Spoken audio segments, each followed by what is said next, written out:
We'll be talking about political parties. So, times past, there was a lot of different political parties in this country. Right now, I would argue that there's four political parties currently in operation. Lucas, I know this one is something you care about. I've got on the screen one of the older parties that existed that we don't hear about a lot today, the Whig Party. Yeah, the Whig Party, and I do believe the Whigs is referring to the starchy wigs that politicians wore, judges wore. I think judges still wear them to this day in England. So the Whigs is an old party. I think the Whigs are, in large part, the Republican, maybe the banker Republicans that we think about today, or the oil Republicans. The Carlyle Group Republicans are still the Whig Party. But we have the what we call today the Democratic Party. Was originally founded by Thomas Jefferson, and it was the Democratic Republic Party. So very, very interesting to think about um, a party today that seems very interested in using the federal government to advance liberal policies. Used to be a party that was founded by Thomas Jefferson, and Thomas Jefferson very much believed in republics that were very agrarian. So, and I think it's very important to understand that the Republican Party, um, the the radical Republican or the progressive Republican Party that we have today, was founded by Salmon P. Chase, and it was founded leading into the Civil War. So I think it's and it's interesting that it calls itself the Party of States' Rights, whenever the Democratic Party was the original Party of States' Rights. And are you familiar with the founding of the Republican Party? I mean, just to the extent that I knew that the two party system where that the kind of duopoly thing existed all the way back to the founding of the country. I think that there was some sense of that, but no, not necessarily. Tell me more. Well, so and I guess it's also important to bear in mind, sort of when you think about Whigs, think about New Englanders, and what's important to think about in that regard is both um, the religious the religious foundings and backings of those states, some of the religious ideals behind them. Go to Boston and you'll see, Boston Commons and common areas and town squares. Go to New York and you'll see Wall Street and a notion that's focused more on commerce, and then get down to Virginia and you're going to see this notion of agrarian republic. So when you think of Whigs, think of I don't know, think of New England Puritans, I guess, in some way, but also a very strong predilection for working together, or putting like public infrastructure works in the hands of government. That's a lot of what they were about. The Republicans don't come till about 1850, and the Republicans are a response to slavery, and they're founded by Salmon P. Chase. I love you have SPC up. Um, Salmon P. Chase was Lincoln's Secretary of the Treasury. We've talked about him with regards to the creation of the national banking system in 1862, 1863, and 1864. And he was also a Supreme Court Justice of the United States after his tenure as the Secretary of Treasury. But before he was on Lincoln's cabinets, are you familiar with any of his biography, or do you have any idea what his claim to fame leading into his creation of the Republican Party? Nope. What was his claim to fame? Well, he was one from Ohio. His father, he was a member of the Chase family. The Chase family had immigrated to Boston, and they were Quakers. He was raised by his uncle. I forget what his uncle's name was. His uncle has a great name though, and his uncle was a preacher man in the newly opened territory of Ohio. And we can still see some of the residual of, the Quakerism of Ohio today, but also going back to the likes of Clement Vallandigham. Where was Clement Vallandigham, and where did he run for governorship? Ohio. So Ohio was where you had a lot of Quakers who were moving out of New England and quote unquote moving west, even though it's not very west for me. Um, I'm a little bit east of here, but at the time of 1850, it was in the west. And Salmon P. Chase was originally against, or was for the Fugitive Slave Act, which was a notion. Today we might think of it in terms of oh, now the word escapes me, um, extradition. And and so, the Constitution was actually a document about setting up the rules, or is a document about many things. But one of the chief things it dealt with was the notion of, if if um, if if people could hold property, chattel property, if people could be property and they moved across state lines, did the states have to return the property to the property owner? And this was the notion of the Fugitive Slave Act. And the Dred Scott decision, I'm sure you're familiar with it. It's about this notion of the Fugitive Slave Act. But Salmon P. Chase, when he was young, believed in property rights, and he believed that the Fugitive Slave Act was the law of the land. But as he grew older, he became the lawyer who defended more fugitive slaves than any other lawyer of the time. And it was because of the Fugitive Slave Act that he created the Republican Party. And it's very important to understand. So when the Republicans today say that they are the Republicans of states' rights, Salmon P. Chase looked at the Democratic Republic Party, and notice also we have this language of the Republic. The United States is the Republic.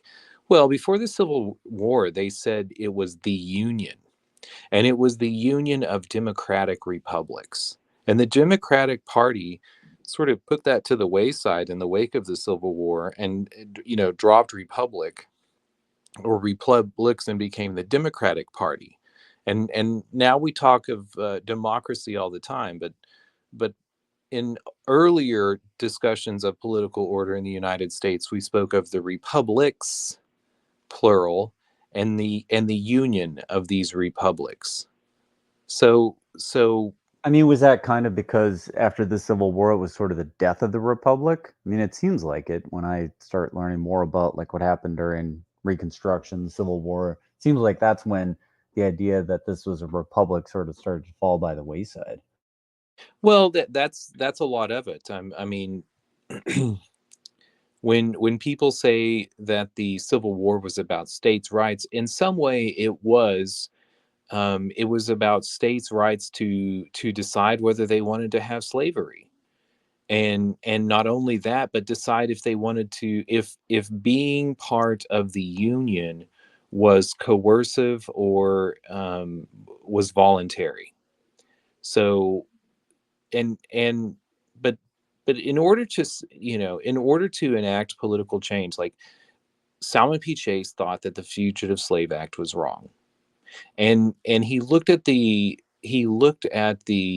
nature of the Democratic Republic Party, and he said, "Oh well, states' rights is a very important notion in the political order of the Union, and so let's have a party that's dedicated to the states' rights to have not have slavery."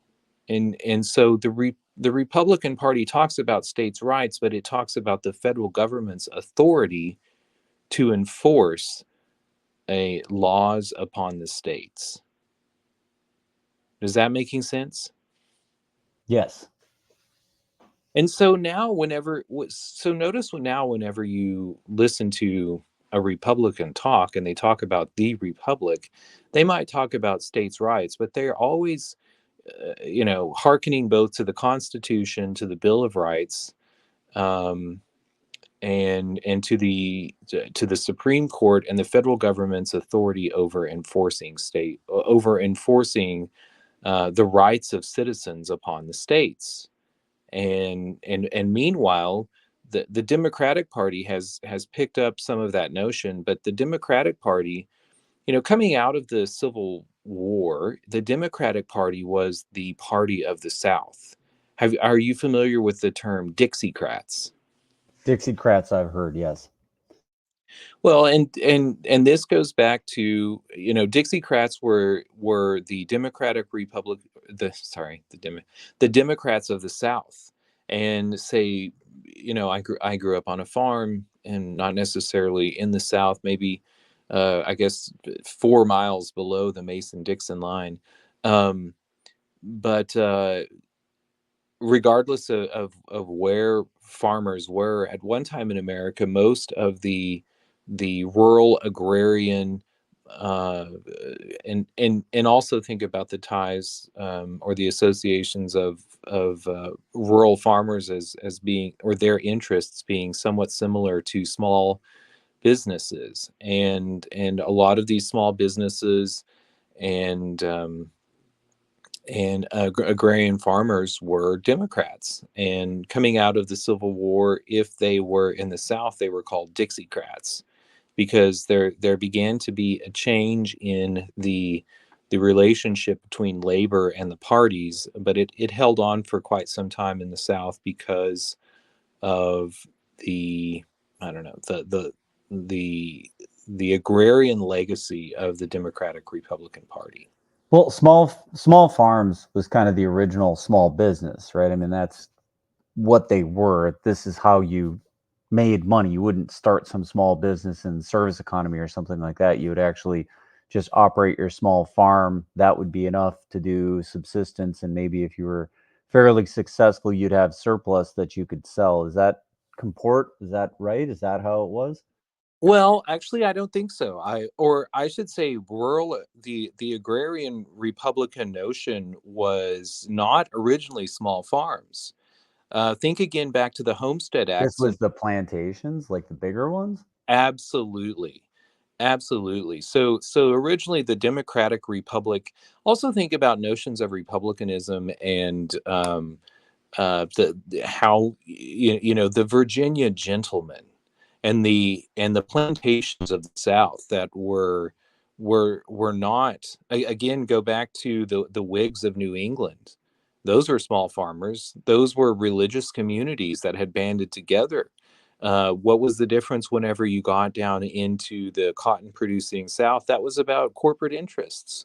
That was, part of why did the northern states fight to keep the southern states, in some part it was about the moral wrongness of slavery. It also had a little bit to do with the production of an exportable material at the time, which was cotton and tobacco.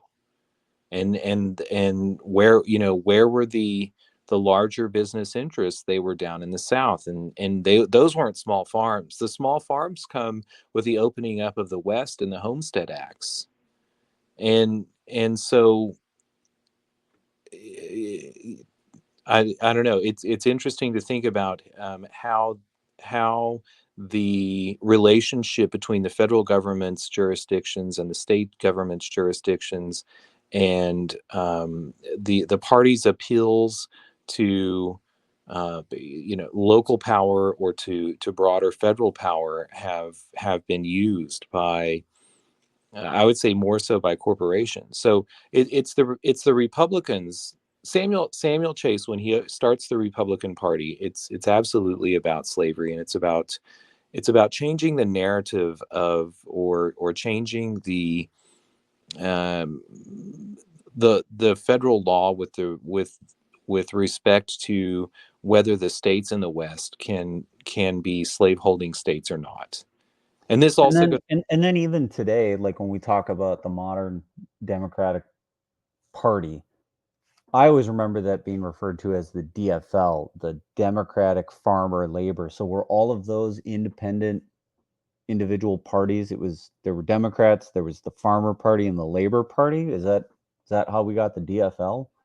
I would say that that was the tint at the time, and also think about the other great thing that or great political change that we have in the wake of the Civil War. We move the election of the senators from being elected by the state legislatures to being popularly elected, and that was a huge change that occurred after the Civil War, and that had massive implications because all of a sudden you have instead of states that are protecting workers and establishing an economic system, trying to find some sector to some means of production, and that going up against the interests of the other states, and then having senators go and argue with that and argue, so having Idaho being the place where you get potatoes, and getting the senators to turn around to California and to Nebraska and say you can't grow potatoes there, or you have to limit the amount of potatoes that are grown in Colorado because Idaho brings these means of production. So whenever we move the states or the senators from being elected to by the state legislatures and they're popularly elected, all of a sudden this is part of the free for all of pork barrel spending that we get. And we removed this idea that a state government was going to be a quasi union that was arguing for the benefit of the laborers that existed in that state, and so that gets moved into these private unions that we have, and meanwhile um, the Republicans go from being radical Republicans who were advocating for no slavery in the Western states to being the party of the railroads and the party of the large corporations, and so the Democratic Party, uh, as the senators, as all of the senators get amalgamated into or captured by the same sort of political fight at the federal level. That's whenever the Democratic Party starts to say that it's working for um, for unions and for blue collar workers. But I think that I don't know. To me, it was a better system whenever we had the states who were vying for um, the the workers rather than private unions that did so. And think about think about what the response to the longshore union strike has been, and how the fights over labor went as we moved away from a states being the backer of workers' rights, instead of I don't know how it's going to work out for the longshoremen, but I was I was not surprised to see I them think it I think it vilified. got I think it Uh, got resolved. I think it got no, resolved, didn't it? They it got pushed back, pushed and back. I thought they accepted a 62% pay increase. Maybe I missed it. maybe they did accept a 62 pay. I thought it got pushed back into January. So, Let me look uh, that up. I'll try and come up with that. well, look that up. But even if they accepted a 62% pay increase, how much have we increased the monetary supply of the United States in the last month or 2 months? Wasn't it several $100 billion? And how is that going to work out for us in the future? And this is part of the problem of the creation of this national banking system that and the lack of checks and Yeah, balances. I think I got it right. It was a 62% pay increase over the next 6 years. So they had offered them 50%. They negotiated for 62. So, yep. And there's no coming back to the table in January. Interesting. I see nothing about coming back to the table. I think that they just negotiated it.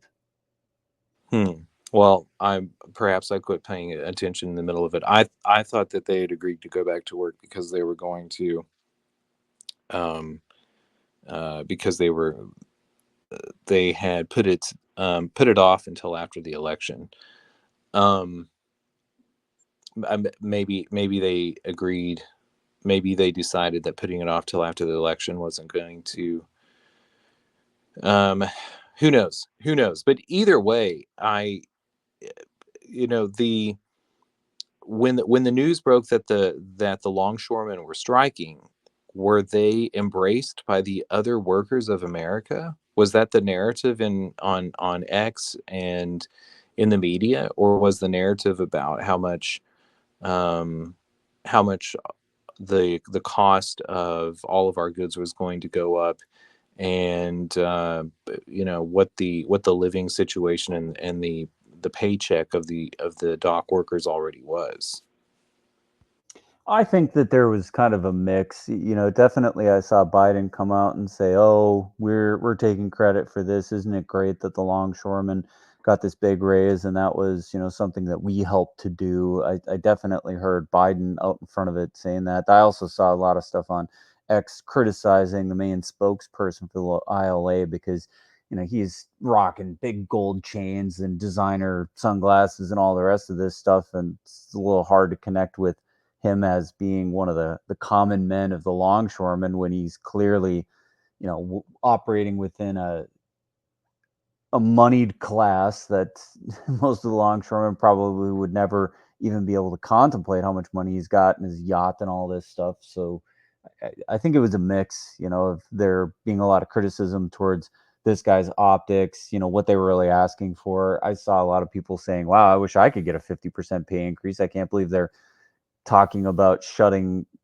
this nation down and hurting everybody when they're rejecting what already seems to be an exorbitant pay increase. So I think there was a mix. I think there's some amount of people being jealous and frustrated with their own pay and how it was going to affect them. And I didn't see a lot of solidarity personally.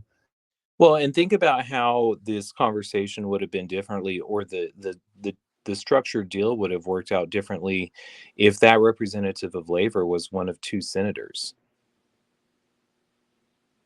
And not only that, but and instead of having a trade union that had control over all the ports along the eastern seaboard and in the Gulf of Mexico, but only had control of the ports that existed in their state. And this was the America that existed until we changed the election of the senators to be popularly elected. And as Trump talks about the tariffs, and people scratch their heads and say, what's the difference between a tax and a tariff? The conversation about the tariff was the greatest political I guess in one hand was about whether we should have a national bank or not, but in the other hand was about what the tariff should be for the various commodities that the states produced, and whether the tariff should be applied, not to just foreign countries, but what the tariff was between states. So Tariffs between states. absolutely, if the senators are talking about, how they are going to secure a monopoly for what the state is bringing to the union, they're going to be talking about uh, both limits on supply on the other states, and also if they are, if Colorado, if I guess Colorado I guess I was just under the misunderstanding that during the early days of the United States that there was not tariffs between the states. I thought that that's what the whole free movement of commerce was all supposed to be about. But there were tariffs that were assessed as goods moved between the various different states. Well, there was this notion of free commerce. That's part of the Republican notion of our senators are popular. We're one great republic. No, the difference between a tax and a tariff is a tax is something you lay on yourself. A tariff is something you lay on another body. And if the states were sovereign, the tariff used to be understood as what the federal government was going to lay on other states to prevent them from raising more sugar. And this is also where you see interesting fights with why do we have sugar beets? Are you familiar with sugar beets as opposed to sugar cane? Yeah, that was the primary way that we got sugar before, was to grow sugar beets, right? And that had everything to do um, with the monopoly that was secured by Hawaii. It wasn't because we couldn't necessarily grow sugar cane in parts of Florida or states down in the South, but because the commodity had been politically secured into a monopoly. People were looking for other ways to get sugar. Sugar beets were brought by a Russian immigrant, I believe a Ukrainian Russian immigrant, Charles Betcher, into Colorado, and who, um, so anyway, I don't, I can't delve too much into that, or I don't remember some of the details of that, but yeah, the economic conversation that we had used to be states that were pitted against each other, and the federal government was acting as the place where they went and had arguments about what was fair for the economic production of the different states. And not only that, but the yeoman agrarian. It's interesting that the Democrats were so long associated the uh, with the small farms, but it was the radical Republicans who presented the Homestead Acts and and pushed those forward. But on the backs of the Homestead Acts, and when they you know divided up the Western lands, both the progressive, we also have this shift in the ideas of the Republican Party, and they shift from radicalism to progressivism. And the progressive Republicans, that had everything to do with the railroads, but also a change in their understanding of what the federal government was going to supply, and who they were going to protect, and their association with corporations. So as they bring out these apportioned homesteads um, uh, to dole out to Americans headed west, they did so oftentimes as through railroads. The the different I'm not the as a general rule of thumb, I think for every mile of track that they laid, they got 10 sections. I don't know I'd have to look back into it. But a lot of the times, whenever if we go back and look at, who owns a section of land and how that got divvied up, a lot of times it goes to the formation of railroads. And the doling out of a lot of that land in the West was done to incentivize, to encourage railroads being built out west. And so they would give so many sections of land for every mile of track that was laid for a railroad. And sometimes they would also, in the different counties, uh, and in the states, set aside sections of land for school districts. So the taxes of sections of lands would either go to the funding of public schools, or the sale of those public lands be given over.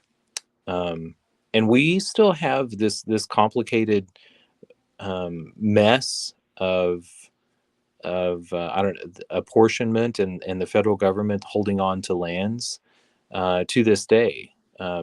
We heard in the last debate uh, we Trump and Walz talking about the selling of public lands to open up more opportunity for Americans. Do you remember that? Did you have any thoughts whenever that occurred? I don't remember. I don't remember hearing too much about that. I know that there was some talk from Trump about opening up public lands and using that to drive entrepreneurship or something along those lines. But it didn't seem that well thought out to me. Well, it seems problematic to me because it assumes that there is as much water in the West as there is in the Mississippi Basin and in the Eastern United States, and there's a lot less water in the West. But I also I also find it interesting that we forget or when I hear those candidates talking about the who owns the land, I think I wish we had a conversation about who controls the land or who is supposed to be controlling the land, because the federal government has held on to the management of Western lands, and this is a hot topic in the likes of Utah and Idaho, red states that don't like the federal control of their lands. This also gets into the wrongness or the rightness of national parks and national monuments, and um, even even this notion of the federal government as a corporation, um, which I don't know, gives it insulation or autonomy from the will of the voters, and especially those local voters. So I think that we're going to see a rising awareness or rising contention over um, quote unquote federal lands, and those are federally managed lands. Are you familiar with PILT money? PILT. That one I've never heard of before. Pilt. I'll get that pulled PILT up. PILT is payment in lieu of taxes, and and this is why I think it's so very important to always be looking at taxes when we get to the question of who owns and who controls what. So when the BLM is managing land in Colorado, or say in Montrose County in Colorado, then instead of paying taxes to the state, because how could the federal government pay taxes to the state? Instead, it makes payments in lieu of taxes. That's not a tax, right? And also the distinction here is the people of Montrose County can't get together and decide to raise the land tax, so they are taking money directly from the federal government. No, the rate of the payments is determined by the federal government instead of the local people, and that I I do that's an interesting a political arrangement that I think if more people understood what was going on there would find um, unfair. So if the notion of the United States was, or one of the original notions of the United States or America was no taxation without representation, PILT is not um, PILT is an ugly injustice if we believe in that notion. Seems like kind of a tax in name only. I don't know. Seems that's what it seems like at first blush, but again, I'm just kind of picking this up for the first time. I'm not familiar with pilt payments. Well, also think about taxes in names only, or taxes that exist that we don't call taxes. How was the Affordable Care Act? Um, how was there was the great argument over the Affordable Care Act was whether the federal government had the right to um, tax people to pay for it. That was the individual mandate, right? They said that that was essentially just a tax. Well, and I would say that the individual mandate is a tax, but they could not openly declare that they were creating a new tax, and so instead they played a word game. They called it the individual mandate. They could have called it a payment in lieu of tax, but that had already been taken for um, to rob counties of control of the taxing level of their land.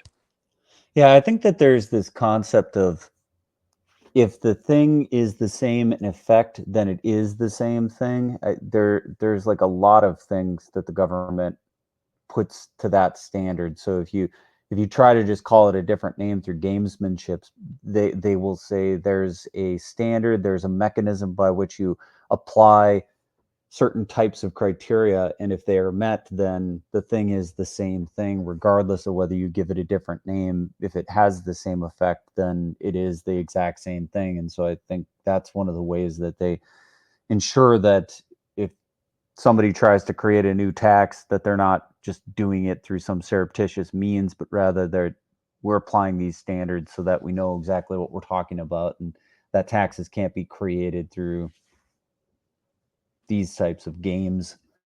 I think the phrase we're looking for is a rose by any other name would smell as sweet. Are you have we talked about Charles Bliss? I don't think so. That name doesn't ring a bell. I'll bring him up. Pull him up. Charles Bliss created Bliss symbology, which is a language. So Charles Bliss was a man who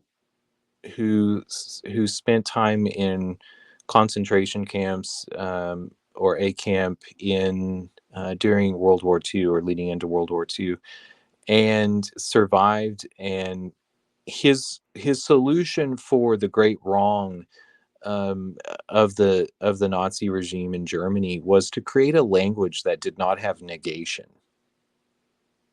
And he thought, when he looked at the speeches that Hitler and the other Nazis were making, the propaganda that was being put out, he thought that people were too easily confused by negation, and that politicians were and rhetoric relied on negation to hoodwink um, uh, listeners, the general populace, out of logic and out or into inhumane or ideas that were not beneficial to them or everyone else. So he created a language that did not have negation, and I think he was onto something, and that it's so.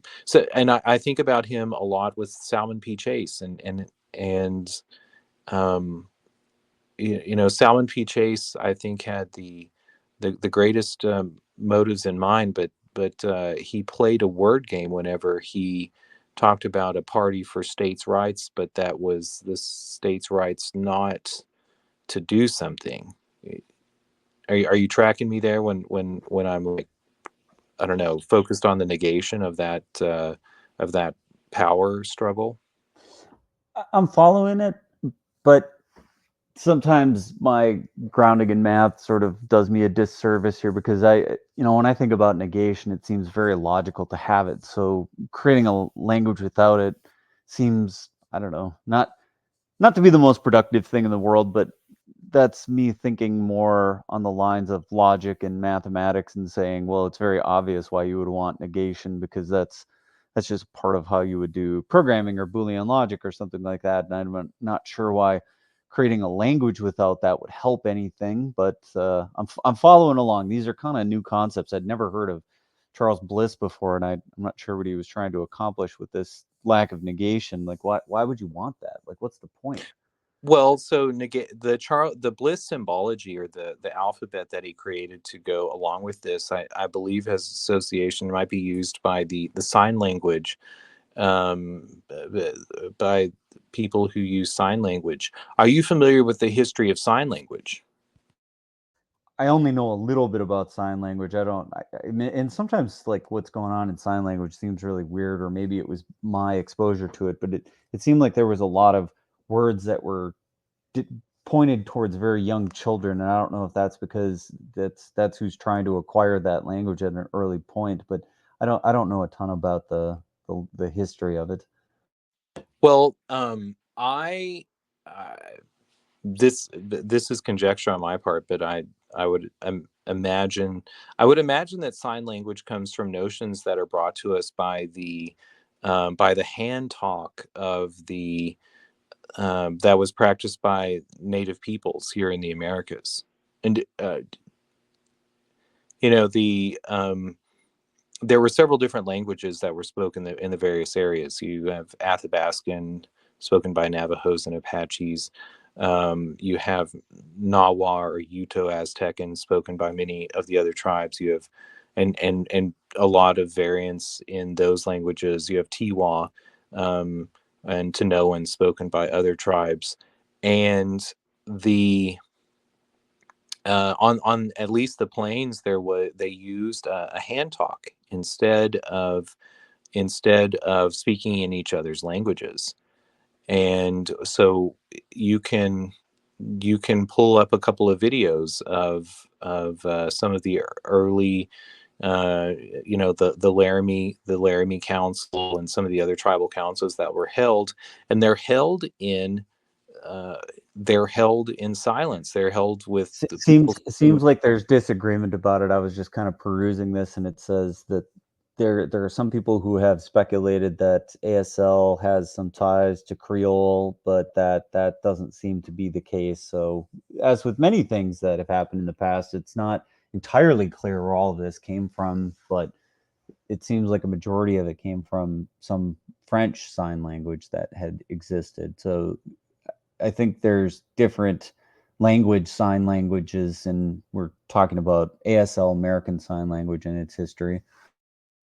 Well, American Sign Language, or a language for that notwithstanding, there did exist in the Americas a sign language or a hand talk, and that hand talk was what was used whenever the tribes would come together. And I think it's very interesting to think about the ideas of Charles K. Bliss, the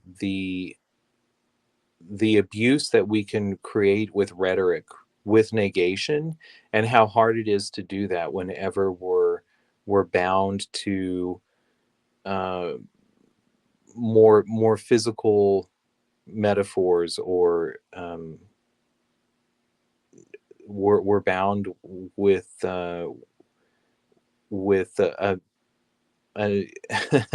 without the tricks of the tongue. If you look at hand talk, Native American hand talk, and how or what it's used to talk about, it's talking a lot about physical things. And so you can't get into these convoluted conversations about values and I don't know. Because the expressiveness of the language is focused more on like observations of the natural world and our relation to it, that kind of a thing. Yes, yes, and I think that was absolutely done intentionally, not because they didn't have people who spoke multiple languages, but instead of having this, think of how the UN translates everything, and you can go listen into your own tongue, but also how cultural concepts that are borne out in a spoken language don't always align with the translations that are put forth. So it's I don't know how we wound up talking about from parties to notions of communication, but I do think that whenever I'm listening to our politicians speak. Well, we got here through Charles Bliss, and the ideas of negation and whether that was the right thing, and then saying that there's forms of sign language that don't have this, or this is where it comes into play. Because I said I don't know, negation seems natural to me, but maybe negation is something that doesn't come about through observations of the natural world that much.